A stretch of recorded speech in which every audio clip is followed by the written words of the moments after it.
Ang mga singsing na ito ay niready ko muna para lagyan ng mga mutya. So pati na rin yung orasyon naka-ready na rin.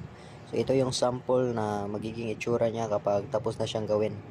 Ito ang meteorite ring, pansarili ko na yan na singsing. So yan yung sample ng singsing kapag matapos na siyang gawin ay magiging ganyan yung itsura. So pwede siya sa babae at pwede sa lalaki. Stainless steel na singsing yan, makapal at magagamit sa pangmatagalang panahon kapag iingatan.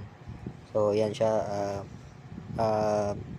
baka bukas o mamaya lalagyan ko na ito ng mga mutya para matatapos na. So bibili pa kasi ako ng materialis para dito, para sa paggawa.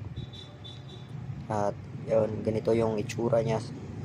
So sa singsing na ito pwede siya isuot ng babae at lalaki at magaan lang naman siya.